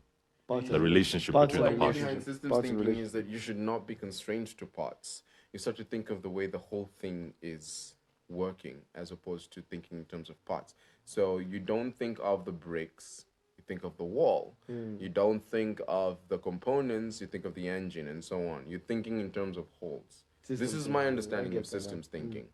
And in that aspect, because you still have to, and I quote this, take into account the way your actions on the system affect the way the system reacts, or like how the system behaves, in the future, then in a sense, you are performing nth order thinking, because you're not just thinking about your actions, you're thinking about the consequences of your actions. And that was my core point. One of the things about being intelligent is not just acting or thinking about actions, but also kind of taking into account, again, I quote, the consequences of your actions and using those perceived consequences, those anticipated consequences, to therefore take better action. Because you're like, okay, like just to choose some very raw examples. If I introduce too many wolves into North America, then the elk population is going to gonna go be down. endangered. Yep. Therefore, I need to regulate how many wolves are being imported from wherever the fuck wolves are being imported from. If I introduce, I wonder where that might be. you know, Where's the highest one of the population? things, by the way, just to point out, like, Where? like, Narnia. Narnia. because like we're the random facts shack, one of the most random facts, like literally the most populous mouse or rat in the world. They're different. The marsupials. Wait, no. Rats are rodents, but rodents are related It's to the marsupials. brown rat. Just go look at The one you find in Gidurai. It's actually called rat. So the black rat, because they're black rats, is called Rattus rattus. That is the scientific name. The brown rat is called Rattus norvegicus. And the reason is that because the brown rat actually originated in Norway. But the reason why the brown rat is now a staple in every fucking country in the world except the Antarctic is that it spread through ships. Yeah. Because rats would find their way into ships as Pirates they of the Caribbean. And we have the Portuguese coming into East Africa. We have the Americans going into West Africa. We have like the British going into India and stuff. Rats have found their way. Brown rats, the specific species. I was going to say strain, but it's not of that. It's not weed, bro. And The the specific weed doesn't leave rats, it leaves roaches. The specific strain of roaches. Don't give like You wanna what's the sp- comedy we were watching about how weed gets higher and Yeah, higher. Cat Williams. Yes. Cat Williams. And now he's gonna create a whole new strain of. You're gonna get Yeah. a whole new strain of So, roaches. like, the specific species that came from Norway has spread around the world. And it's the same thing. If these people were just a little more considerate with how they cleaned out their ships and made sure there were no rats, which is probably fucking impossible because those motherfuckers can fit anywhere, Yep. then we would not Don't have a get any situation ideas where if the you're in brown Japan. rat has, proliferated around the world. But just to get back to my point, I do agree with you about systems thinking. I just kind of think that it's still a form of nth order thinking because at its heart, in its simplest form, nth order thinking is simply thinking about the consequences of your actions and using those anticipated consequences to make better actions. And that was the number one quality of an intelligent person. The other quality of an intelligent person was thinking about thinking. Like whenever you're thinking, you can step out of your mind, look at how you're thinking, and be like, "Why am I thinking like this?" Which is probably something that's very unique to And this human is beings. a concept that was summed up very nicely by the philosophical statement. What is this? The ergo sum or something? Cogito ergo sum. Yeah, I think, therefore I am. Yeah. By Rene Descartes. Now, there's a whole philosophical science behind that, but I don't want to go deep into it. But the whole idea was that one of the things Rene Descartes was trying to prove was how could you prove that you exist? Because Rene Descartes got into sort of this mental quandary where he's like, okay, how do I know anybody else exists? Like, you could be a figment of my imagination. This is a random one, but I've just remembered. Like, we talked about Jesus being crucified, being the first person to be cancelled. Then there was also someone like Galileo. Didn't he get killed because he said the world was... No. He didn't get killed? He got house arrest. Because of saying the world was round. No, because of saying the world, the world revolves around the sun. The world revolves around the sun, not the other way around. Yeah, but he got house arrest, right? And it was like when the Catholic Church was dominant, but he didn't he wasn't executed. He just died of old age while in house arrest. Lucky and even bastard. while he was dying, It must have been lucky to die of aging, old. he still had his telescopes and still went on to make lots of discoveries. It must He have- did But not he made suffer a lot as of money from that did by he not selling suffer them as much as yeah, he people did. think he Oh, suffered. yeah. He sold the telescopes as military Exactly. devices. He did not suffer as much as people like to make it look like. There's that. probably some billionaire using one of those telescopes right now. He probably bought out those telescopes. Yeah, using it at to auction. stare. It To, seems to be the For type of millions person of who yeah, does dollars. it. exactly. But anyway, going Probably back even to- using it to look into his neighbor's room while they're getting dressed. yeah, That's a good way. Voyeurism. A very gratuitous way to use $1 million telescope. And to spy on your Like, neighbors. wow, this quality is good. Bill I can Gates see because my he likes to bottom- look. Oh my god. He likes to look through the gates. It's Bill Gates. Yeah, as the gates get opened. As the gates get open. So like anyway, I was trying to say with Rene Descartes, it was just trying to prove that because you can't prove that other people exist, you But know, you can and this prove that and you this is exist. the heart of the idea behind solipsism, which is the belief that nobody apart from you exists. It's like, how can I prove that I exist? Like, okay, well, because there's an I asking the question of who am I? Philosophy There's a separate entity that is reflecting and introspecting, asking, do I exist? A cow. Question you need to ask yourself when you're on DMT. Exactly. Yeah. And therefore, the idea was because there's an I doing the questioning, there's definitely an I doing the Something. thinking. Doing something. And therefore, I think, Therefore I am. I must exist. Cogito ergo sum. Philosophy is like one big jabber club. Imagine how deep you have to get. Imagine this guy had sleepless nights trying to understand why he exists or how to prove he exists. Must have Like, been oh my lying god, to how do I prove that I Have exist? you ever Must have been found nice. yourself in a situation where epistemology or epistemic viciousness gets in your way? Where you you realize Define overthink. epistemic viciousness as. the realization, like, for example, martial arts. The realization that martial arts or some of the martial arts that we've been told are effective are not. Like Aikido. They're just pseudo, Pseudo like arts. Aikido. Aikido is not effective at The all. fuck Yeah, is yourself Aikido? is- Aikido is a martial arts that uses wrist exactly escapes. my point. He What the uses- fuck is but Aikido? I Steven don't know. Seagal became popular for using Aikido. You And see, Steven Seagal is a useless bullshit martial Is martial it arts. like a a glorified grandpa- version of jujitsu? or No, something? it's a grandpa martial art where they say you can defend yourself by using wrist ties and finger locks and Or very not gentle touching your techniques, not touching, not striking them. Wow. Yeah. So The people call it epistemic bullshito. viciousness, right? Bullshido. Yeah. Yes. Like as Yeah, in bullshido. Bushido, the code for Yeah. the samurai in Yeah, but Japan, bullshit. it's bullshido. Exactly. That's a good one. Because it's useless. I mean, Right. Epistemic viciousness. That's how it was. So a lot, Epistemic viciousness. yes, I or love that epistemologic. phrase. epistemic or viciousness. epistemological something. You're giving the Europeans a boner right now, man. Yeah, like, oh my. It's like, write God. that down, write that down. Epistemic viciousness. He's going to use it in a speech about Religion Ugali. goes under. People believe they do these things, they practice them, believing they work. But when you get into the real world, you realize this shit does not work. Yeah, this shit doesn't work. Like you're told in karate, you can do this, but when Yeah. you do it, you get beat up, you die. And that's why we've come to the situation where now we have like things like MMA or these Muay Thai. Muay Thai It's like things use that whatever are the fuck works, man. exactly. Yeah, man. You know, whatever Kill him! helps you defeat Kill him, your boy. opponent. I don't care Whichever if you way. mix That's my Brazilian question, jiu-jitsu with kung fu.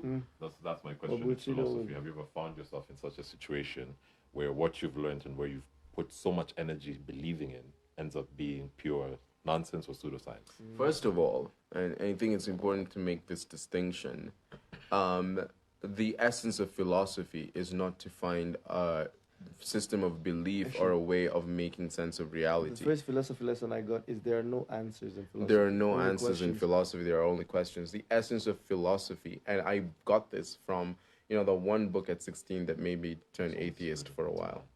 What? What's What's good, and what's bad then? How do you define it? There's no such There's thing no as such good thing and as bad. good and evil. Just It's all concepts. subjective. It's all Yeah, subjective. there's Okay. just subjective concepts depending on your social, cultural, religious. One word comes to and mind, government. FGM. Yeah, exactly. One word comes to mind, FGM. FGM is good for certain cultures, but then Let's not the rest even of go the into that because I but- saw this TikTok video of this woman talking about FGM in a and good how light. no, in a terrible light, like how they cut her up. Like they Cut it.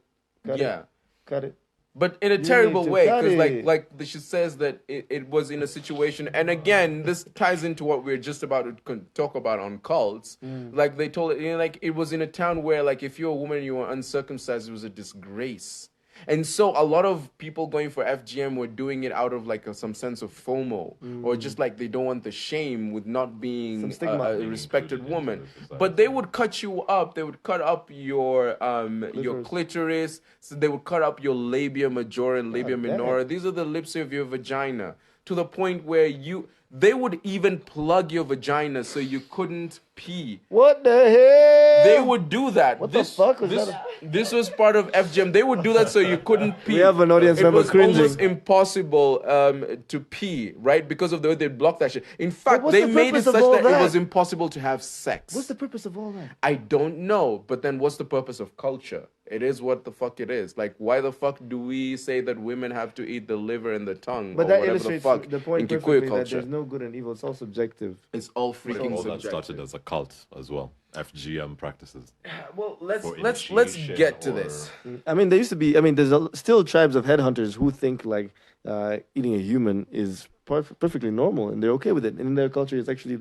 I like looked to at. every time I hear people say this, I like to pose the opposing question: who says that eating a human is not normal? Exactly, that's what I'm trying to say. Like, there's no good or evil. Who It's says all that it's not subjective. normal? What's wrong with Have you eating a eaten human? No, I have not. No, I have Well, not in but that why sense. shouldn't I? Have you ever thought of it? Not in that sense. Yeah, of course. And I'm if thinking of you- it right now. That's why I'm asking the If question. you ate a human without knowing that you ate a human, what would be your reaction Good afterwards? question. After knowing.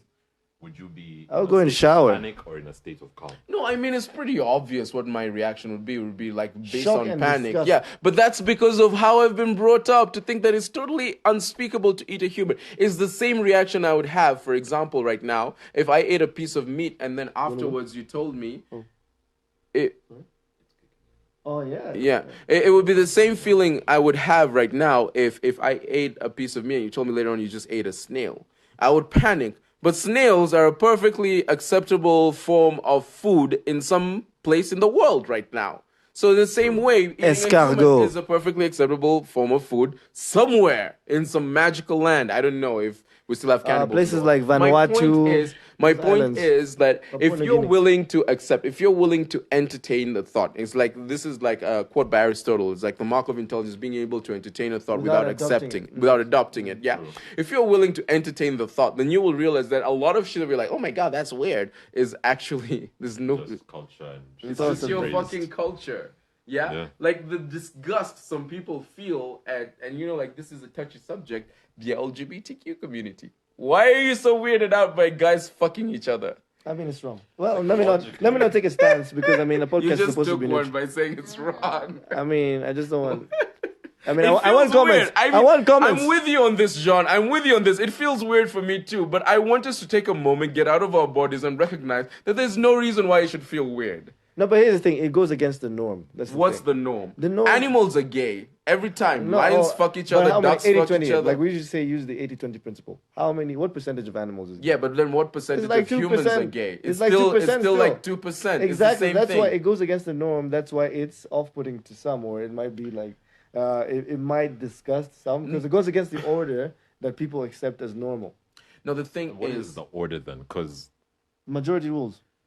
no, because okay. That is the truth. No, I'm not gonna go there. I don't want to bring that. that is a very mob rule way of approaching it nature. is the way it It's is, like, though. yo, we're more than you, so fuck you. I mean, it's the But law of he the has a jungle. point. It's the law of He the has a jungle. point. He has a very good point because lovely even in you notice in your interactions, if you you went to high school, right? Yeah, Everyone sure. here went to high school. When you had cliques, the And bigger we are clique high you in had school. that was more influential in the school, influenced the Right. Of music, course. influenced the food, Dress not the codes. food, dress Right. code, interaction, Style, everything that was going on in slang the and school. whatever, yeah, all that. Right. And that shifted every single No, I year. totally agree that, of course, because it's like, It's the like zeitgeist. it's yeah, exactly. But that does not mean that they're any more reasonable. If the majority of people today think that and people like to point out that there are a lot of things that we think are normal today are not going to be normal in the future. Why? Because there are a lot of things that were normal in the past that are not normal now. At some point in history, the majority of people thought it was totally okay to just like capture someone and then sell them off as a slave. And that was normal because the majority of people thought it. But today we know this is the most despicable fucking act you could do to another human. Yep. That doesn't mean it was right when it happened. It just meant the majority endorsed it. That's You'd rather take them to a Willie Paul concert. or take them to a Willy Paul. Like, that was torture on anyone.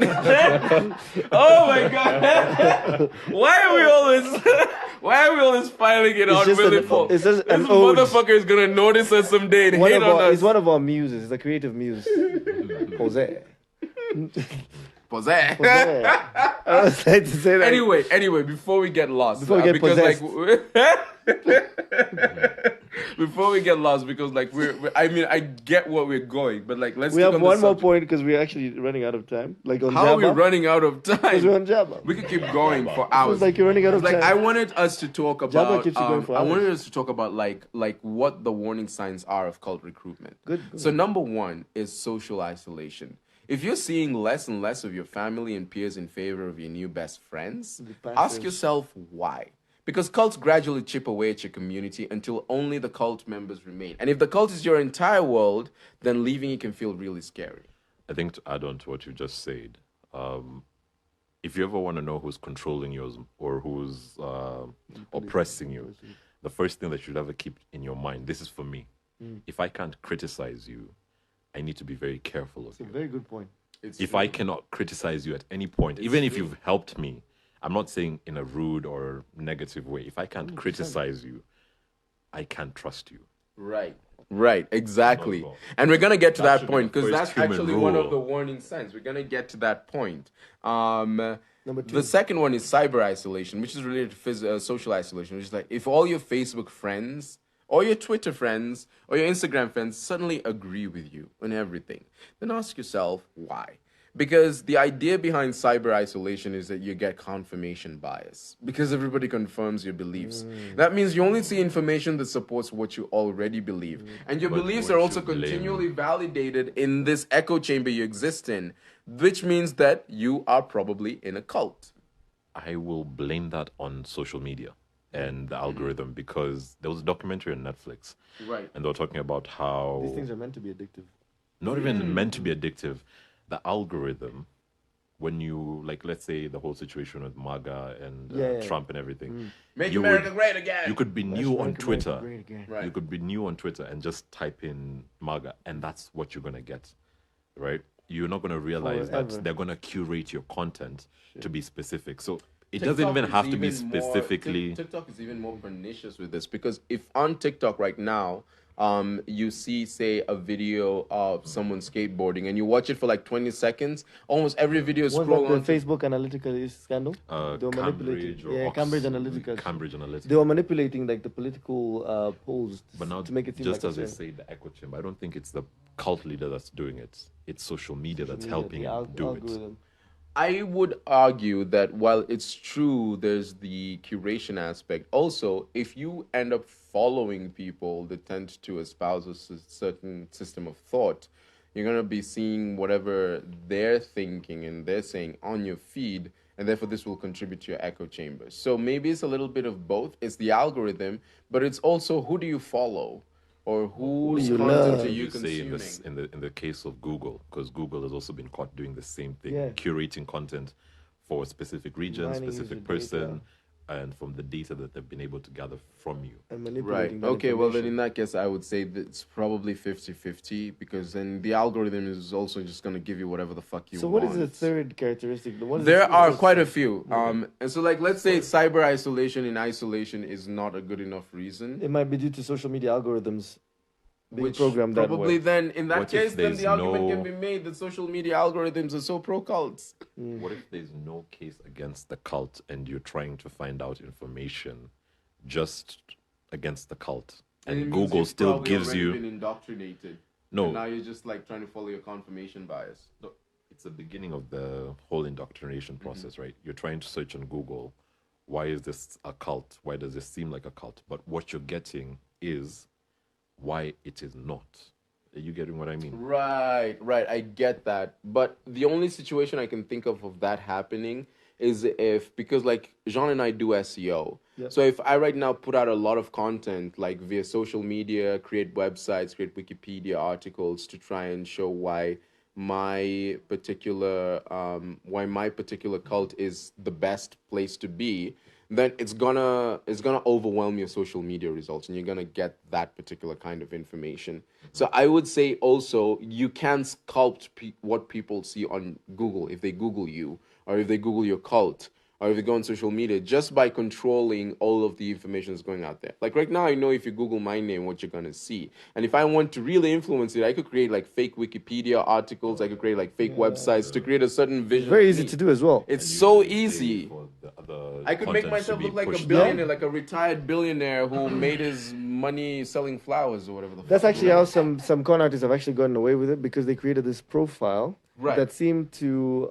what's the word, corroborate everything that they were putting out, so that people would actually sign deals and contracts with them. Like, I mean, Mr. people Robot. exactly Social engineering. social engineering. Social engineering, exactly.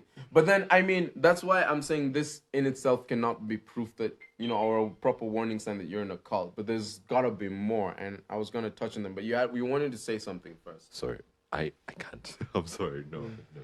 Oh, okay. Yeah, it went away. Let me go on. So the other reason number 3 is promised rewards.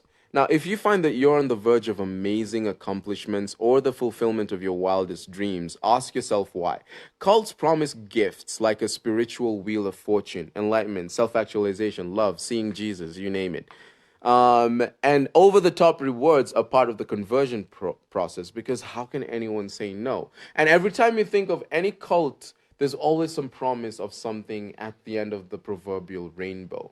Same thing with Paul Heaven and McKenzie. hell. Yeah, like, do you want to see Jesus come? All you have to yourself to do is death. go through 40 days and 40 nights Starve of, yourself like to death. Jesus in the desert, and you will see I mean, he God. wasn't lying though. You'll get to see God, but not in the way you expected. I mean, you're gonna die, nigga. Yeah, and you're gonna make your child die because the child has I no mean, fucking I don't wanna choice. go Also, alone. you can notice it by when you give away the ability to think.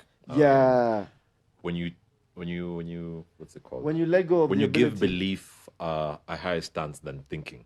I Critical love the thinking. fact that you're touching on these points, because you're touching on exactly the points I'm about to bring up, which means that at least you have a really good understanding of this. So, like, you had said something earlier about you know what, I don't fucking remember, but like it had to do, because like what you're talking about right now is intelligence dampening. And I'll get to that in a minute. But you're touching on a lot of points I'm about to touch on that are exactly what you should look out for as a warning sign to cults. touching- So, like, touching let the me points. just go line by line. Because, like, I love this. You're kind of like giving, like, like inklings of what's to come. Exactly. The next one is Foreshadowing. phobia indoctrination. What is of phobia course, meaning indoctrination? Fear. Indoctrination via fear. So if you find that you have a lot of new fears, ask yourself why.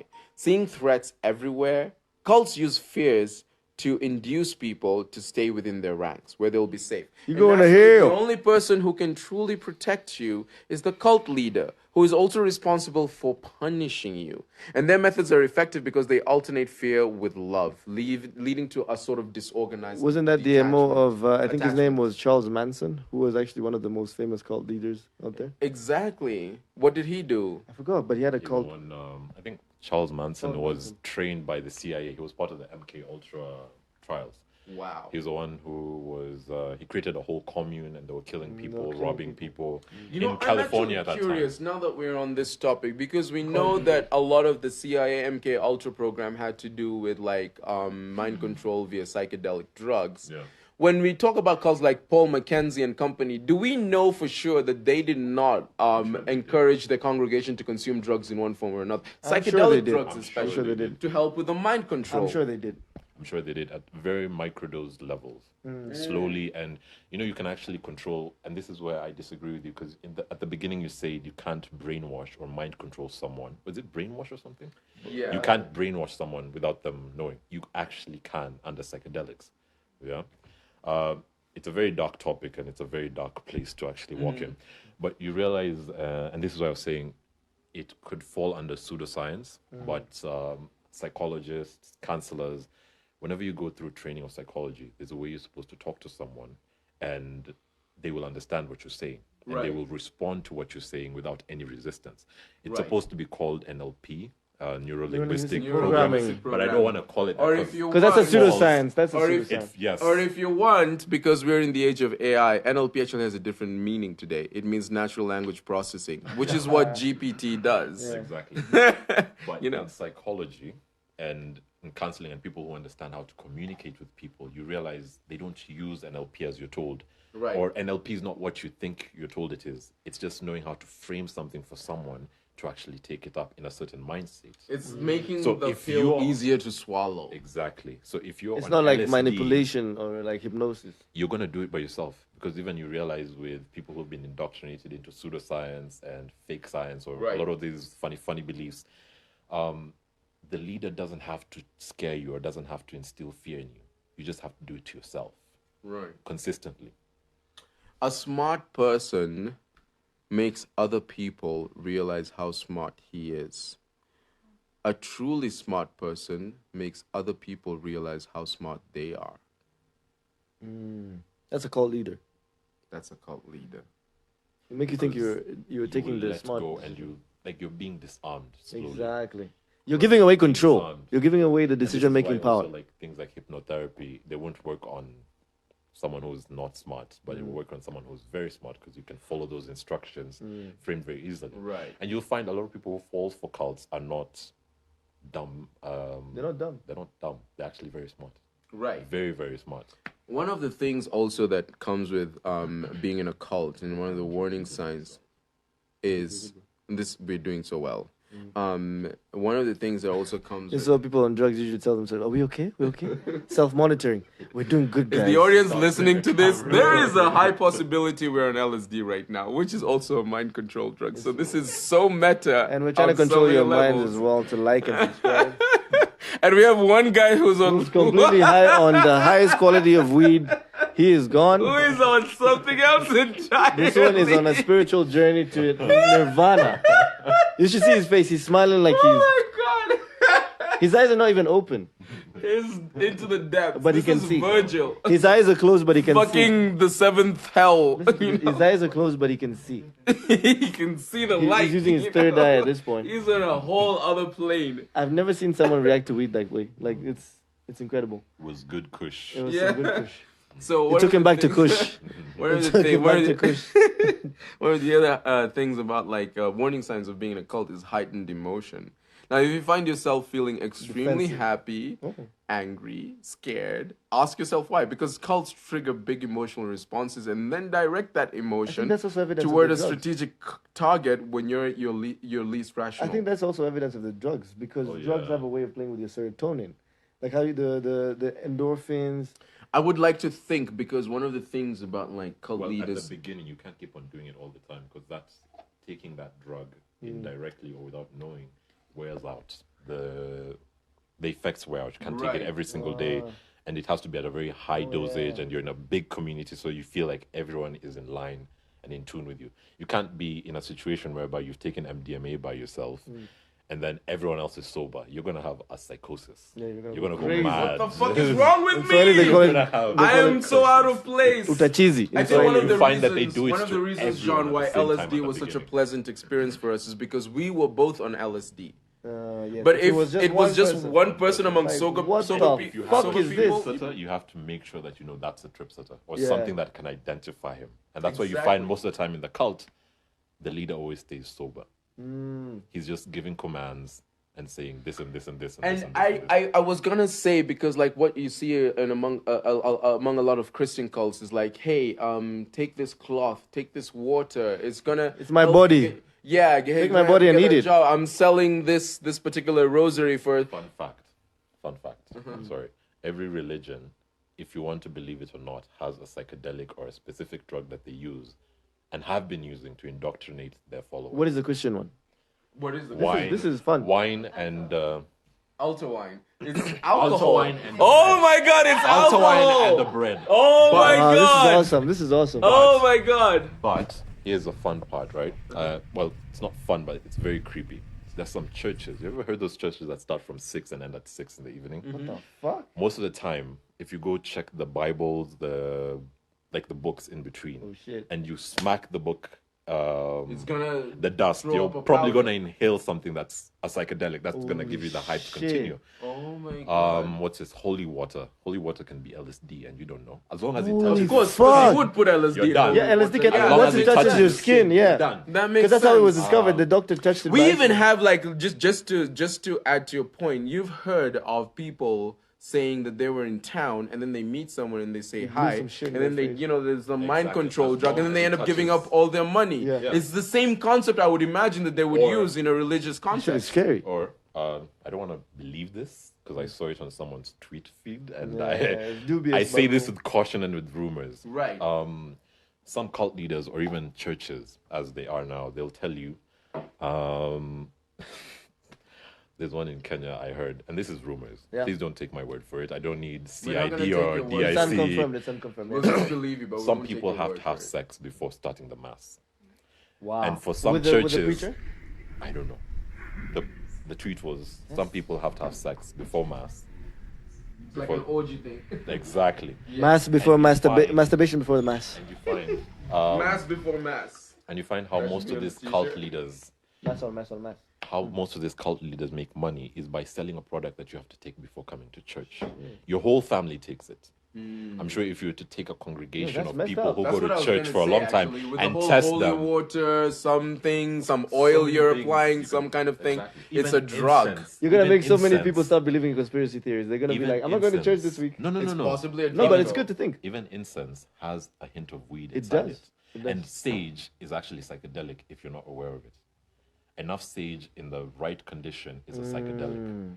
That's Well, the that's thing. enough for me. That's enough of a No, fun I'm fact. loving No, this. that's This awesome. is turning That's out to be awesome. such an informative There's episode. more stuff that I This didn't is know about. turning out This to is- be such an informative episode. When he says about cults, there's so And many then things that you there's might some not drug see, but component as well. they're taking part in They the affect your process. emotions in that Well, way. we're on heightened emotions. Let's talk about something called love bombing, because I did mention that most Is cult that part of the leaders cult? yes, most cult leaders are narcissists. And if you've ever dated a narcissist, you know there's a phase that comes called love bombing before they start criticizing Explain you that and to the tearing you down. listeners. Explain that to the I see it listeners. differently, but please Yeah. continue. Now, love bombing works like this. If you find yourself feeling more loved than you ever have in your life, ask yourself why. This is a tactic that narcissistic manipulators use in interpersonal relationships, but it also applies to cultic attempts at thought reform.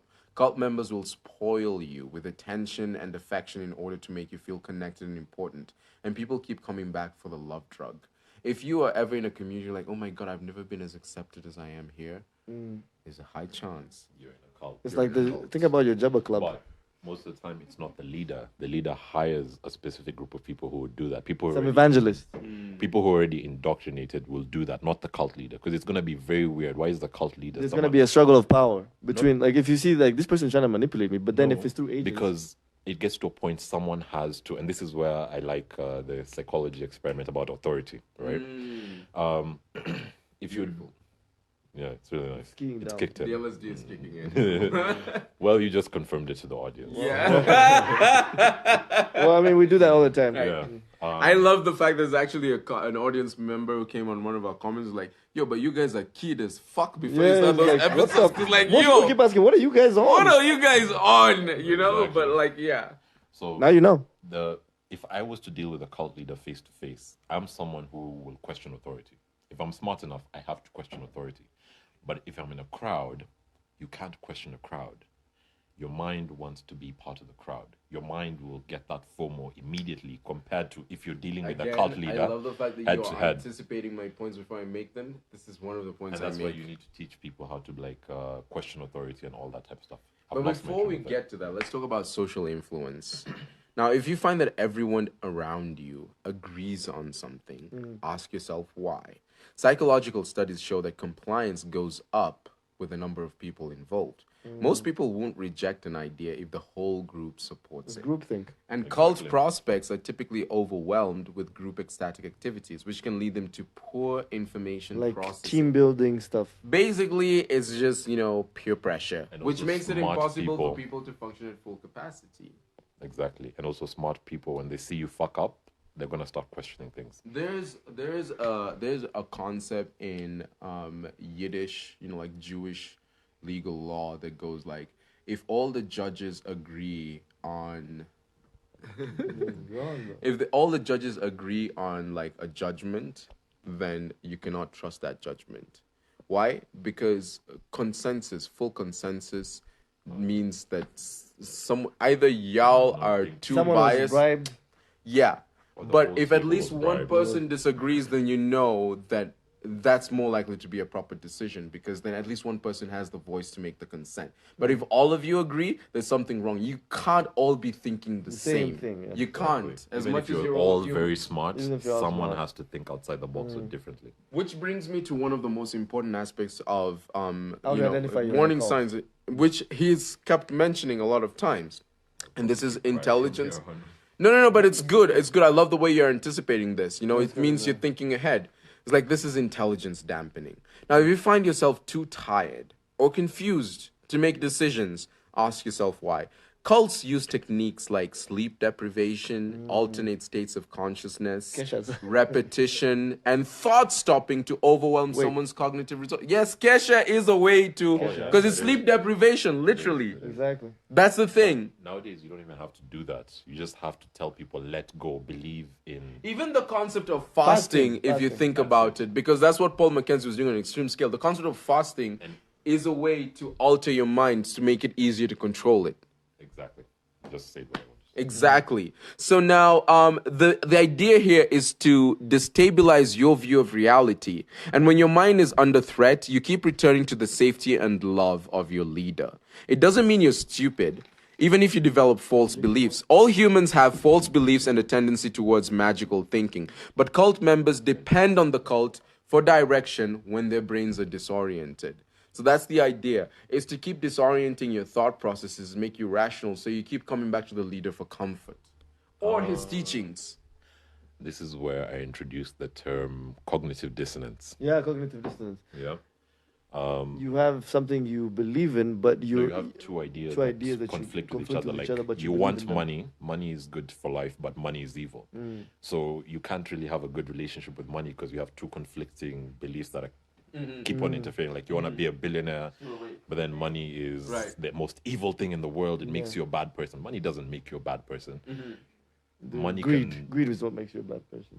and other Actually, things. the way I understand cognitive dissonance is when your actions and your beliefs are in mismatch. conflict. So, for example, if you believe that a good person should not kill, but you just killed someone, which means your actions are in conflict with your beliefs, then you're going to alter your beliefs to sort of preemptively justify your actions. You're going to be like, no, but he was a bad person. He did this and this and this. And that's the idea behind cognitive dissonance, in my opinion. I see it differently because that's more of like, what's this? You've already created a solution or an answer to the cognitive dissonance you're already experiencing. A cognitive dissonance for me would be a good person doesn't kill, right? But you've killed someone, yes? But you still consider yourself a good person. So now you have these two conflicting They're beliefs. conflicting. You understand what I mean? Right. Yeah. So like, Yeah, that's it's what I like think black as well. and white are there and you have to accept them. because that's you sort can't of what say I'm you're a talking good about, person, is- but you're already dead. Yeah, this is what I'm talking about. It's like when you kill someone but still believe you're a good person, so you're gonna find a way to justify your killing to still remain a good person. Like, okay, so here's one example. The most common example. Yeah, here's the most common example of cognitive dissonance is smoking. Many people smoke even though they know it's believe harmful, it's to their harmful to their health. health. So the magnitude of dissonance will be high in people who highly value their health. The more highly you value your health, the more more you're gonna have a cognitive problem with dissonance you smoking. experience every time you smoke. That's an example of cognitive dissonance, right? Okay, so anyway, yeah. It's like Ukraine. Do you know that's an actual picture? That's not a It's cartoon. beautiful. It looks like Ukraine's flag. Yeah, by Aravind Is that the water? Krishnaswamy. Is that like trees growing in the That's a water? desert. We should add this picture. I don't know if I should take a picture. I don't know if it's gonna work. Yeah, maybe you should take a picture. It's like an audience these like, ones what are the really hard fuck to are you get. talking about right now? And then we can add this to the edit. Yeah. All right, let me see if I was We're waiting for Agent K to come from the bathroom, guys. from dropping an Agent K himself. He's Drop the Agent Kak. drop it like it's hot. Dropping the Agent Kak. When the shit's in the drop it like beat, it's man. hot. Motherfucker like it's hot. Drop it. I only know that lyric. I only Actually, know I know that the one lyrics. lyric. Let me give you while we wait for Agent K. What's the- yeah. When the pimp's in the crib, ma, drop it like it's hot. Drop it like it's hot. Drop it. When the pigs try to get at you. When the pigs try to get at you. The police try to get The at you. pigs of the police. Yeah, pocket like it's hot. Pocket like it's hot. Pocket like it's hot. And if a nigga get an attitude, pop it like it's hot.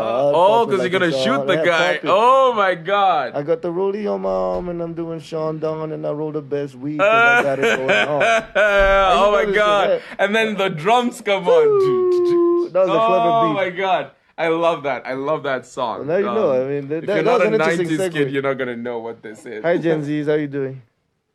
And Agent K is back. Yep. And so we're going to get to the final part. Yeah, The we've final been, warning we've sign. Been recording for like 1 hour and 35. It's okay. Let's make this a 2-hour special. Who gives a fuck? Well, a final warning sign that you're in a cult is identity disturbance. Now, if you feel like a new you, a better you, ask yourself why. Because cults alternate reward and punishment to stress people out and disrupt their identities. From there, cults can inflict a new identity on a member, one that depends on submission and self-surrender. And it doesn't help that other sources of identity like your work or your school are slowly taken over by cult participation. So a cult will try to redefine your identity, essentially. In short, it's like born again Christian Right. and all that bullshit. Right, exactly. Now, while we're on it, I wanted us to end on something of a light On note. a lighter note, yeah. But it's a lighter intellectual note. Did you know that there are, because like you guys, you're gonna go and think about this. I know we dropped a lot Go of and shit on you meditate about about this shit. cultism. I would love to Do see not this send episode. anyone after I would us love or to see this anything. episode get a bunch go of comments. reflect on I think this. it's gonna be an interesting one because people are gonna be commenting about the cults they know, that sort Yeah. of thing. Go into the comments and tell us about it. Yeah, exactly. But what I wanted to reflect on more, because like a lot of people associate culture with stupidity, which is not true. We've not true established at that very all. intelligent people can It's become. not true at all. Actually, majority of intelligent people get pushed into cults, MLMs, any fraud you can think about. Especially MLMs, yeah. As long as you're a good social engineer, any smart I person. I is, once heard not- that the weird thing about being intelligent is that intelligence only makes you even better at creating bullshit to justify whatever shit you believe in. Like you become even better at bullshitting. So that's the thing about intelligence. Like whatever you believe in, if you are a you devout, actually know what makes people believe you become and even accept better it. at defending that shit. That's the so it doesn't make you better at questioning shit. It just makes you better at making a bullshit too. It's like Inception, how they had to build words inside the guy's dream, so they Yeah. so you have to like create that belief system. You have to engineer it. It's actually quite interesting. Exactly. And I think maybe I can recommend a reading. I find this topic very interesting, and it's a subject that's coming up quite fast of late. It's called behavioral economics. If anyone is interested in learning about why we're so predictable as human beings, read about behavioral economics. Does A it have to book do would with game be, theory as well? Something of the sort. Something of the sort. But the book is called Predictably Irrational by Dan Ariely. Very good book. That really, I'm gonna look for that. I love reading. Predictably It's about irrational. behavioral economics, and you learn a lot about how we end up falling into certain patterns with cult leaders in certain situations, in certain spaces. And Right. and it goes beyond even psychology and economics. Right. You get what I mean? Like, Yeah. recently, I know this is a bit off topic, but No, yeah. have you ever noticed Drop it in like it's life hot. In life, you're always given 2 options or 3 options. If you have 3 options, you have to identify the decoy so that you know which is the best out of the 2 options. Right. If you have 2 options, just know one of them is really bad and they're trying to push you to take one. Yeah. I actually have You understand? You didn't make that choice because you're smart. It's because You you're understand the dynamics of option setting. I actually have this document, this note that I usually take, this journal. I call it, I made a mantra, or like mantras in my head, like monsters in my head, but mantras. So there was something about that.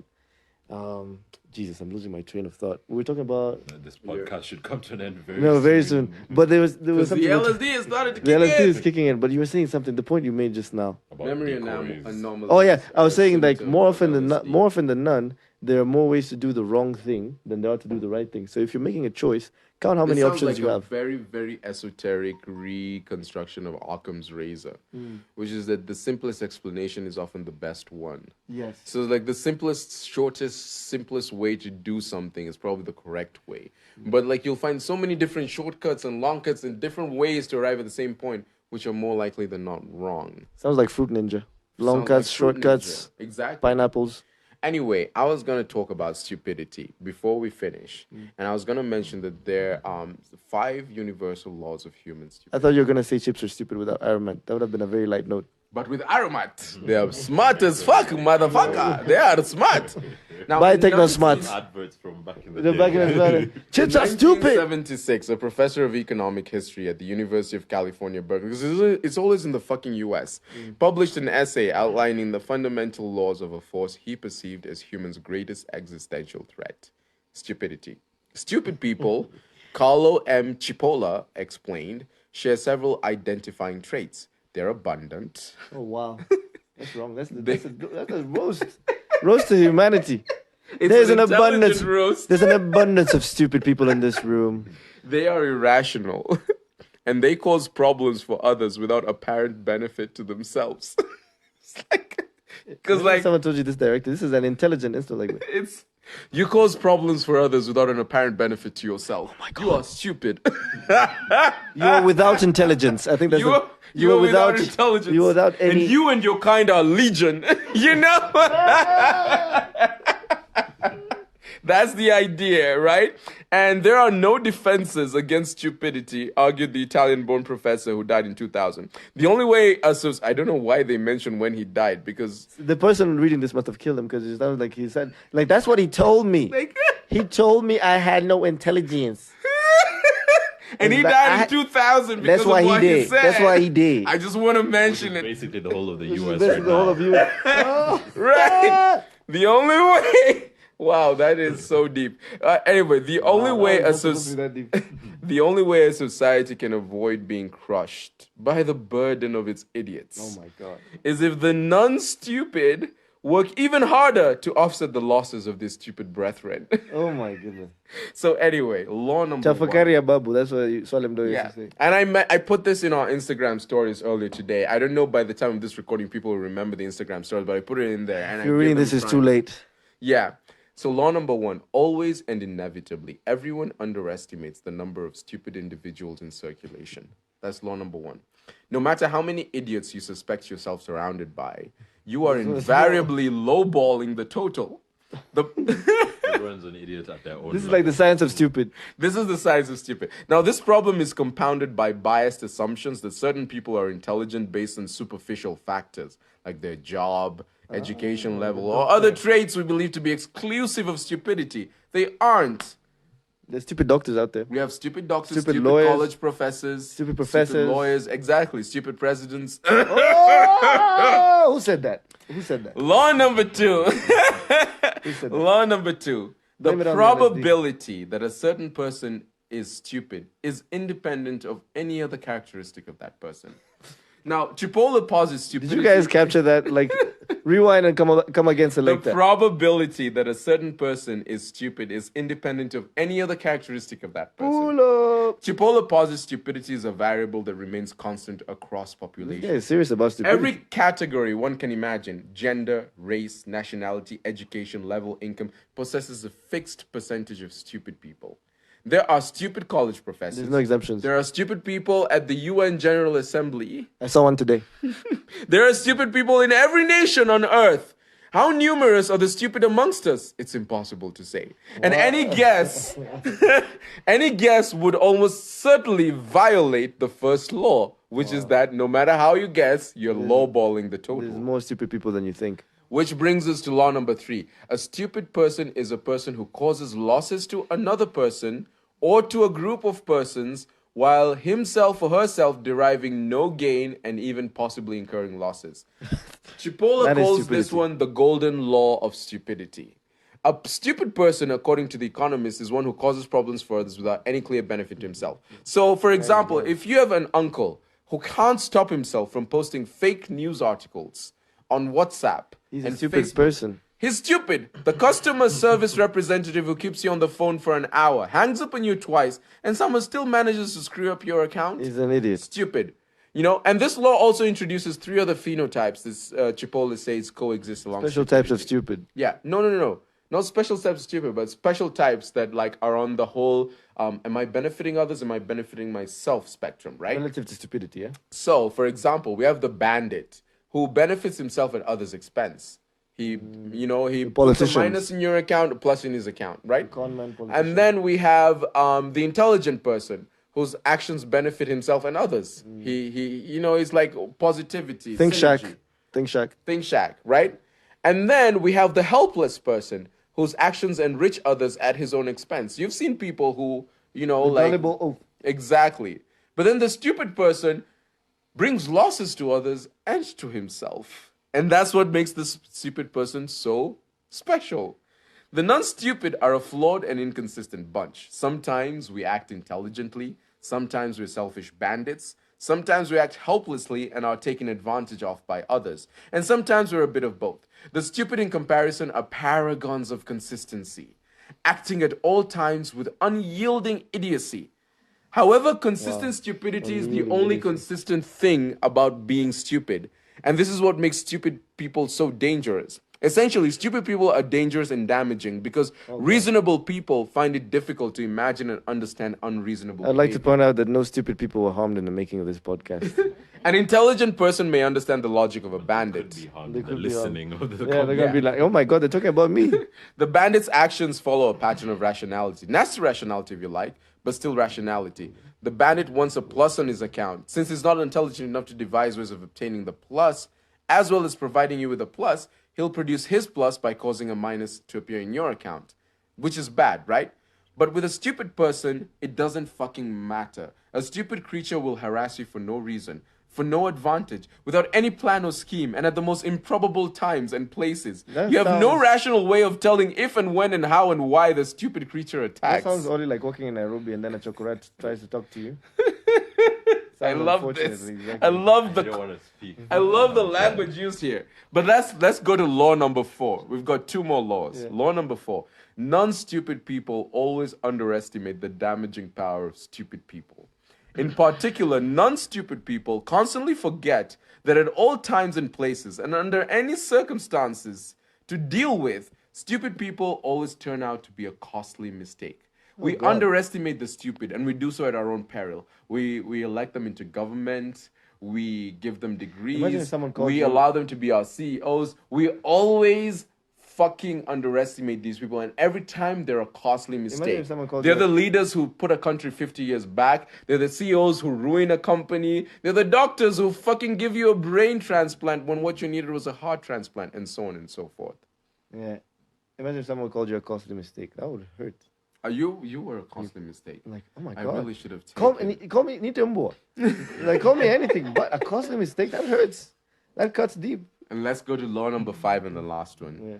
A stupid person is the most dangerous type of person. Now, here's the thing. We can do nothing about stupid. The difference between societies that collapse under the weight of their stupid citizens and those who transcend them are simply the proportion of the non-stupid. The ones that succeed have a higher proportion of non-stupid than the ones that don't. But the proportion of the stupid is always fixed. Those progressing in spite of their stupid possess a higher proportion of people acting intelligently. And those... Please note, psychopaths and sociopaths can be stupid. Regardless of however smart, they can be stupid.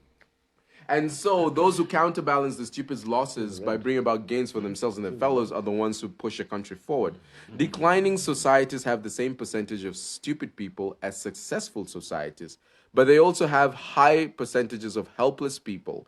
And Chipola writes, an alarming proliferation of the bandits with overtones of stupidity.